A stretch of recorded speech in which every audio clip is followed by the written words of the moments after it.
On a dark day, the Blackstone Legion came for Svengard, a food storehouse crucial to the Vikings. Though it didn't have much in the way of protection, it was in the charge of one of the greatest heroes Valkenheim had ever produced, Gudmundr the Great. Also known as the Jarl of Wolves, Gudmundr was a living legend to his people. Not only was he able to command wolves to fight by his side, so too had he led his people to many blood-soaked victories. When the Blackstone stormed Svengard, Gudmundr fought valiantly, but he ultimately fell fighting a lone warden. Shortly after his fall, the Vikings united for Gudmundr the Great's send-off, but when they attempted to break his sword and shield per Viking funeral custom, the weapons proved indestructible. None could damage them, let alone shatter them. Upon this discovery, the people came to realize that Gudmundr was no mere Viking. He was a myth made flesh. Inspired by this discovery, the people began to share sagas of Gudmundr, not just of impossible feats and fabled beasts, but of the origin of his mysterious sword and shield. For all Vikings came to understand that Gudmundr was a symbol of their faction's glory, and his legend would live forever. Part 1. Hear me now, brothers and sisters, for here, in the glow of the soft moonlight, I bring forth another tale of our great hero Gudmundr. Already you have heard tales of iron and splinter, of rain and thunder, of foul monsters and fouler men. You know the story of how sword and shield were plucked from Asgard, taken from the gods by mere man. But I say to you, those stories are shadows of the truth. What I tell you tonight, I know to be the truth. Gudmundr's weapons beg a reason, for nevermore they meant to be wielded by the likes of mere mortals. What metal and wood they were cast from is not of this realm, for this is a story that takes us far into the beyond, into a land of death and darkness. Aye, ye gasp in fright, and with good reason.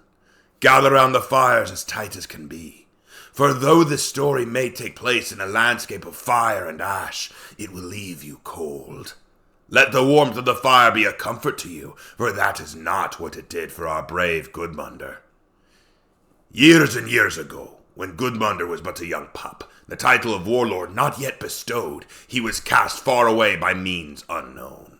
While exploring distant mountains, he fell, tumbling down and down and down, until finally he crashed into barren wastelands of black sand and rock. The sky was an eternal mist of washed-out yellow. Rivers of lava flowed freely, melting anything that dared stand in their path. The heat proved unbearable, even if a sunless sky hung above. Gudmundr knew not where he was, but he knew beyond a doubt that he had to escape if he would survive. Green lightning cracked thrice in the sky. Crack! Crack!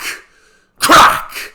As Gudmundr got to his feet, no weapon in his hand, no shield to protect him, fear threatened to consume him. He was alone. Abandoned.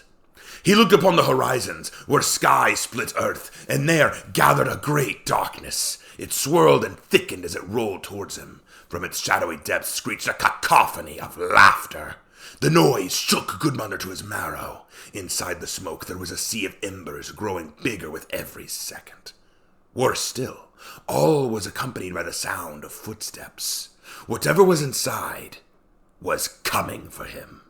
Gudmundr was frozen in place, but he willed his feet to move. The black cloud followed. Eventually, he reached the ruins of a village, one that must have been bustling with life not long before. It was now but ash, bone, and burnt wood. He found refuge behind a pile of moldy, splintered ruins big enough to conceal him. Sweat drenched and smeared with soot, Gudmundr slid down and sat in the warm dirt, hugging his knees. Whatever was pursuing him was not something meant to be faced by humans. It was the construct of nightmare, best left to the apprentice of the legends. He was but a man. What hope did he have in the face of abject fear?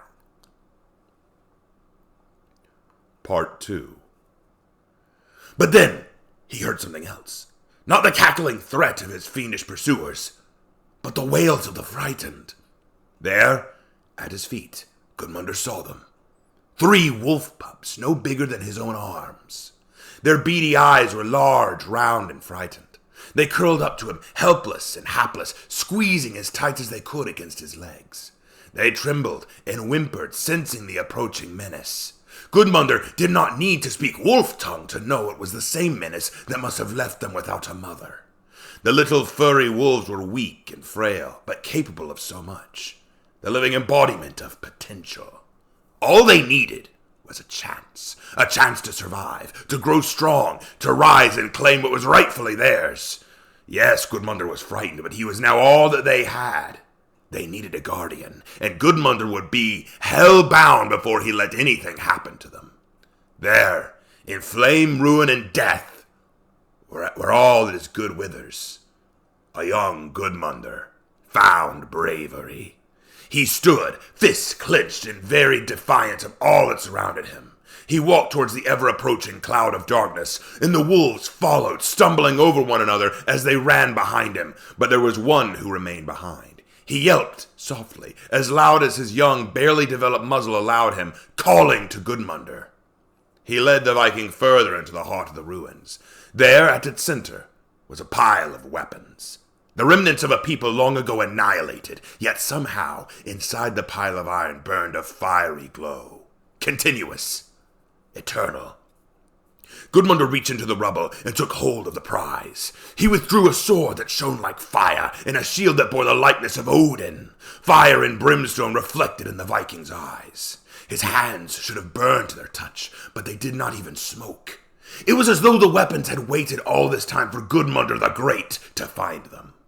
The young wolf sat next to him, head tilted questioningly. "Thank you, little one," Gudmundr told him, patting him on the head. Gudmundr knew what he was fighting for, and he now had the means to do it. He rose, both weapons held to his sides. The storm was here. "Come on, then!" he screamed to whatever lurked inside. With a gust of hot wind, the storm vanished. All that was left in its wake was an army of Viking bodies, standing lifeless but somehow alive, still and waiting. Their faces were decayed, eyes burning with flame. Gudmundr quickly understood what he was facing. The undead. All those who had died here, the very place where he was standing, and more. So many more. In unison, the army let out a blood-curdling screech, the battle cry of the dead, and they ran straight for Gudmundr. Part 3. What happened next was a battle that would inspire 1,000 songs.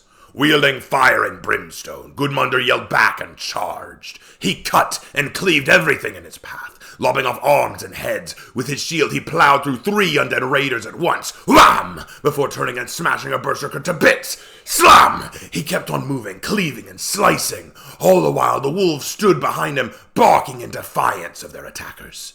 No longer were the pups afraid, for Gudmundr had shown them there was strength to be found even in the bleakest and most hopeless of times. They leapt to Gudmundr's defense, sinking their fangs into the undead and tearing open their throats' steaming bowels. Gudmundr whistled and they answered. He pointed and they struck. On and on they fought, the pillars of defiance.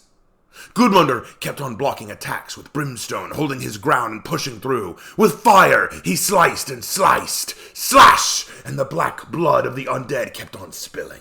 Finally, when there was but one enemy left, a distorted Valkyrie with a missing arm, Gudmundr sliced through her and flipped the body over his shoulder before ending the battle with a final stab. Out of breath and muscles aching, Gudmundr fell to his knees. The pups ran to him. One had trouble walking from his battle wounds, but he would recover. They nuzzled and licked Gudmundr's face, and the Viking allowed himself a faint laugh. He grabbed them all in a tight embrace and said, "Let's go home." And thankfully, the gods gracefully showed him the way back to us. In Valkenheim, the wolves would grow strong, and they would remain at Gudmundr's side no matter what. For a lifetime they would answer his call and would inspire others to do the same. Together they would know the strength of the Wolf Clan. And that is what we must do, my dear brothers and sisters. Be we allies or enemies, we are all Vikings. In our veins flows the very essence of strength. We mustn't let outsiders let us forget that. We are at war, yes. Our bonds have been tested, perhaps well beyond their limits.